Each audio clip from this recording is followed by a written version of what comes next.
उच्च स्तरीय गायत्री साधना और आसन। उपासना बैठकर की जाती है। ध्यान धारणा, जप, पूजा पाठ आदि क्रियाकृत्य खड़े होकर नहीं किए जाते। उनके लिए स्थिरतापूर्वक सुख से बैठने का विधान है। महर्षि पतंजलि ने इसीलिए अपने अष्टांग योग में यम नियम के बाद आसन को महत्व दिया है। यों आसन की परिभाषा स्थिरम सुखम आसनम की गई है, जिसका अर्थ स्थिरतापूर्वक सुख से बैठना कहा गया है। परंतु आसन का तात्पर्य मात्र बैठने की विधि से नहीं, उस स्थान एवं वातावरण से है जहाँ उपासना की जाए। आसन के अर्थ को सिद्धासन, सर्वांगासन, पद्मासन आदि पैरों को मोड़ने मड़ोड़ने की विधि विशेष तक ही सीमित नहीं किया जाना चाहिए, वरन उसमें समूचे वातावरण का संकेत सन्निहित समझा जाना चाहिए जहाँ की उपासना की जा रही है या की जानी है। व्यक्ति की शारीरिक एवं मानसिक स्थिति पर स्थान और वातावरण का अनिवार्य रूप से प्रभाव पड़ता है। अवांछनीय परिस्थितियों में रहते हुए चित्त में उद्विग्नता बनी रहेगी और आत्मिक उत्कर्ष के वे प्रयोग न सक सकेंगे जिनमें शांति चित्त होने एवं मानसिक स्थिरता की शर्त जुड़ी हुई है। साधना में मन न लगने, जी उबने व चित्त के चंचल रहने की शिकायत साधकों को प्रायः बनी ही रहती है। इसका कारण मन का अनगढ़ होना और निग्रह में संकल्प शक्ति का प्रयोग न किया जाना भी होता है। उसके कारण भी मन उचटता रहता है। साधना जिस श्रद्धा, अभिरुचि और विश्वास पूर्वक की जानी चाहिए वह हो नहीं पाती। कारण स्पष्ट है कि जिसमें गहरी श्रद्धा एवं मनोबल युक्त संकल्प का समावेश न होगा, वह आत्मोत्कर्ष के लिए किए जाने वाला साधन मात्र छटपुट कार्यक्रमों के सहारे संपन्न न हो सकेगा। अस्तु आसन व वातावरण की उपयोगिता समझी जानी चाहिए और उसके लिए अच्छे स्थान तथा अच्छे वातावरण की व्यवस्था की जानी चाहिए। किसके लिए, कहाँ, क्या, कितना संभव है, यह निर्णय करना हर व्यक्ति का अपना काम है। उसे अपेक्षाकृत अधिक उपयुक्तता तलाश करनी चाहिए। बहुत घिचपिच हो तो समीप में कोई सुविधाजनक सज्जनता के वातावरण वाला शांत स्थान तलाश किया जा सकता है। घर में एक हवादार कोठरी कोलाहल रहित कोने में मिल सके तो उत्तम है। खुले छत का भी उपयोग हो सकता है। कुछ भी ना बन पड़े तो इतनी व्यवस्था तो बनानी ही चाहिए कि जितने समय तक उपासना की जानी है उतने समय तक लोगों का आवागमन न रहे। उपासना में कई व्यक्ति एक साथ बैठ सकते हैं, पर वे सभी रहने आत्मतल्लीन ही चाहिए।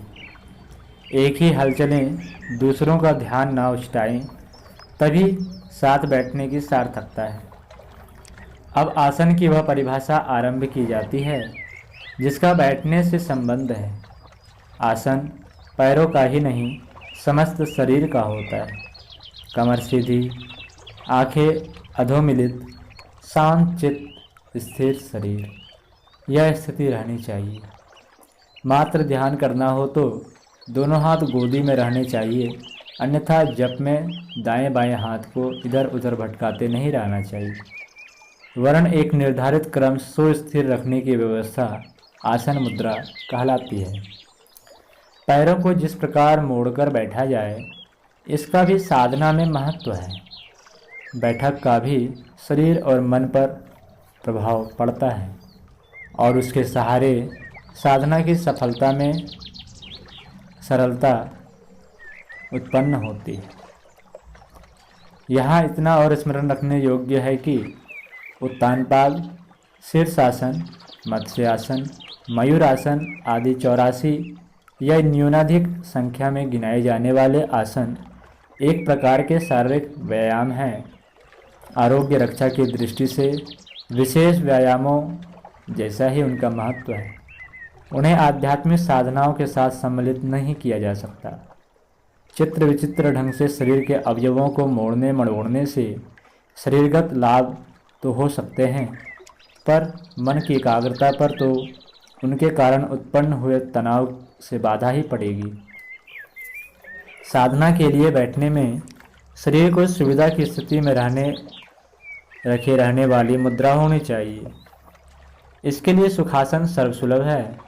साधारण रीति से पालथी मारकर बैठने का नाम उसकी सुविधा को ध्यान में रखते हुए सुख आसन उपयुक्त ही रखा गया है। इसे किसी भी साधना में बिना किसी संकोच के प्रयुक्त किया जा सकता है। शास्त्रकार आसन का उद्देश्य और स्वरूप समझाते हुए कहते हैं, येन केन प्रकारेण सुखम धैर्यं च जायते तत् सुखासनमित्युक्तम् सक्तस्तत्समाश्रयेत्। जवाल दर्शनम उपनिषद में ऋषि कह रहे हैं, जिस प्रकार बैठने से शरीर को सुविधा हो, शांति में अड़चन न पड़े, उसे सुखासन कहते हैं। निर्बल साधकों को ऐसे ही आसन का आश्रय लेना चाहिए। योग शास्त्र के अंतर्गत कई प्रकार के आसनों का उल्लेख है। उन्हें मार्गदर्शन के परामर्श एवं निर्देश के अनुसार विशेष साधनाओं के लिए विशेष रूप से किया जाता है। यूँ योग शास्त्र में 84 प्रकार के आसनों का उल्लेख है। गौरक्ष संहिता में तो 84 लाख योनियों के अनुसार 84 लाख आसनों की चर्चा की गई है, पर मुख्य 80 ही बताए गए हैं। इन 84 आसनों में भी 4 विशेष उल्लेखनीय हैं। पहला सिद्ध आसन, दूसरा पद्मासन, तीसरा मुद्रासन, चौथा स्वस्तिकासन। हठ योग प्रदीपिका में ऋषि कह रहे हैं, सिद्धं पदं तथा सिंहं भद्रं चेति चतुष्टयम् श्रेष्ठं तत्रापि च सुखे तिष्ठेत् सिद्धासने सदा। इन 4 आसनों में भी 2 ही मुख्य माने गए हैं। पहला सिद्ध आसन और दूसरा पद्म आसन। 2 मुख्य आसनों में भी पद्मासन सरल है। उसका स्वरूप इस प्रकार बताया गया है, वामोरूपरि दक्षिणं च चरणं संस्थापय वामं तथा दक्षोरूपरि पश्चिमे विधिना धृत्वा कराभ्यां दृढम् अंगुष्ठौ हृदये निधाय चिबुकं नशाग्रमालोकये देतद्वयाधिविनाशकारी यमिनां पद्मासनं प्रोच्यते। हठयोग प्रदीपिका में कहा गया है, बाईं जांघ के ऊपर दाहिने पैर और दाहिने जांघ पर बाएं पैर को रखें। पीछे की ओर दोनों हाथों से दोनों पैरों के अंगूठे पकड़कर ठोड़ी को कंठ में सटाकर नाक के अग्रभाग में देखें। यह पद्मासन है। इससे व्याधियां नष्ट होती हैं। पद्मासन की सामान्य प्रचलित रीति में पैरों पर पैर चढ़ाकर हाथ सुविधा अनुसार घुटनों पर अथवा गोद में रखकर बैठने का क्रम है। पीछे से हाथ ले जाकर अंगूठा पकड़ने को पद्मासन कहा जाता है। गायत्री साधना द्वारा कुंडलिनी जागरण के प्रयोग में सिद्धासन को प्रमुखता दी जाती है। यह लगातार तो नहीं हो सकता, पर जितनी देर शक्तिचारिणी मुद्रा एवं प्राणायाम के अभ्यास किए जाते हैं उतनी देर उसे लगाना लाभदायक है। सिद्धासन का महत्व शास्त्रकार इस प्रकार बताते हैं। चतुरशीति पीठेषु सिद्धमेव सदाभ्यसेत् द्वासप्तिसहस्राणां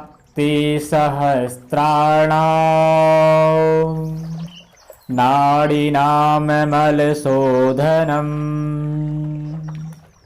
हठयोग प्रदीपिका में ऋषि कह रहे हैं, 84 आसनों में से सिद्ध आसन का हमेशा ही अभ्यास करना चाहिए, क्योंकि वह 72,000 नाड़ियों के मल को दूर करता है। अगले मंत्र में हठयोग प्रदीपिका के ऋषि कह रहे हैं कि मन्यैर्बहुभ्रीः पीठः सिद्धे सिद्धासने सति प्राणानीले सावधाने बद्धे केवल कुंभके उत्पद्यते निरायासत स्वयमेवोन्मनोकला तथैकस्मिन्नेव दृढे सिद्धे सिद्धासने सति बन्धयत्रयमनायासात् स्वयमेवोपजायते। अर्थात सिद्धासन के सिद्ध होने पर अन्य अनेक आसनों के अभ्यास की क्या आवश्यकता। प्राणवायु को सावधानी पूर्वक संयमित रखकर केवल कुंभक प्राणायाम का अभ्यास करते हुए सिद्धासन में दृढ़ रहकर साधना करने से उन्मनी कला स्वमेव सिद्ध होती है और तीनों बंधु भी इस अभ्यास से स्वतः ही सिद्ध हो जाते हैं। शिव संहिता में भगवान शिव कह रहे हैं, एतत् सिद्धासनं ज्ञेयं सिद्धानां सिद्धदायकम् येन अभ्यासवशात् शीघ्रं योगनिष्पत्तिमाप्नुयात्। सिद्धासनं सदा सेव्यं पवनाभ्यासिना परम। अर्थात सिद्धासन सिद्धिदायक है, इसके अभ्यास में योग निष्पत्ति शीघ्र होती है। इसलिए प्राणवायु के अभ्यासी साधक को यह सिद्धासन सदा करना चाहिए। सिद्धासन का मूल प्रयोजन मूलाधार चक्र को प्रभावित एवं उत्तेजित करना है। इसमें पैर की एड़ी का दबाव मूलाधार क्षेत्र पर डालना चाहिए। इस प्रकार उत्पन्न की गई उत्तेजना कुंडलिनी को जागृत करने में विशेष रूप से सहायक सिद्ध होती है। सिद्धासन का स्वरूप इस प्रकार बताया गया है। योनि स्थानकमन्घ्रिमूल घटितं कृत्वा दृढं विन्यसेत् मेढ्रे पादं थैकमेव हृदये कृत्वा हनुं विग्रहम् स्थानो संयमितेन्द्रियौ चलदृशा पश्यन् भुवोरन्तरम् हैन मोक्ष कपाटभेद जनकं सिद्धासनं प्रोच्युते।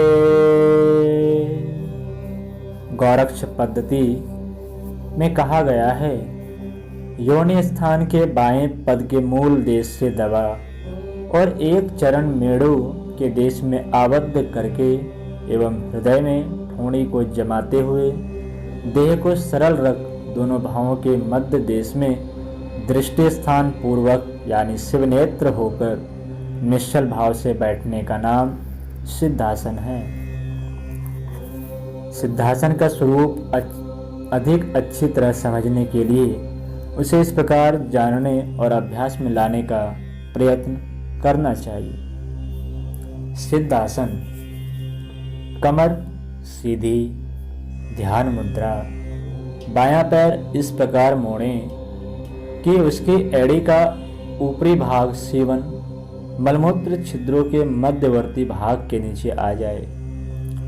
स्थिति ऐसी ही रहनी चाहिए कि सीधे बैठने पर एड़ी का दबाव सीवन के भीतर चल रही मूत्र नलिकाओं पर पड़े। दाएं पैर को बाएं पैर के ऊपर रखकर पालथी जैसी स्थिति बनाई जाए। ऐसा करने से दाहिने पैर की एड़ी नाभि से लगभग 4 अंगुल नीचे उसी की सिर में जमी दिखाई देगी। इस प्रकार दोनों एड़ियां शरीर के मध्य रेखा पर रहती है तथा उनके बीच मूलाधार क्षेत्र आ जाता है। इस प्रकार बैठने से पैरों का दबाव पड़ता है और अधिक देर तक इस तरह बैठ सकने में कठिनाई होती है। अतएव आवश्यकता अनुसार पैरों को बदलते रहा जा सकता है। जिस प्रकार आरंभ में बायां पैर नीचे और दाहिना पैर ऊपर रखा गया था, उसी प्रकार बदलने पर दाहिना नीचे चला जाएगा और बायां ऊपर आ जाएगा। सिद्धासन का अभ्यास आरंभ में 5 मिनट से करना चाहिए और जितना हो सके उठने पर पैरों को कष्ट अनुभव न हो उतनी देर चलाया जा सके। प्रायः 15 मिनट से आधे घंटे तक यह अभ्यास आसानी से बढ़ सकता है।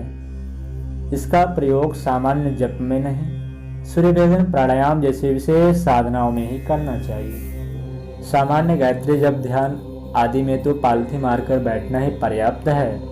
तनाव उत्पन्न करने वाले साधनों से सामान्य साधना में ध्यान बंटता है। गायत्री को उच्च स्तरीय साधना करनी हो तो किस स्थिति में कौन सा आसन अपनाया जाना चाहिए, इसका निर्णय स्वयं ही नहीं किया जा सकता है।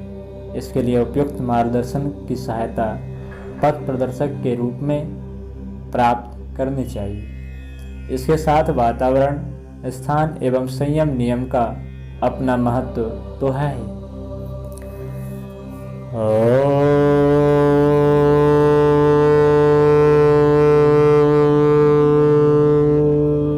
शांति शांति शांति।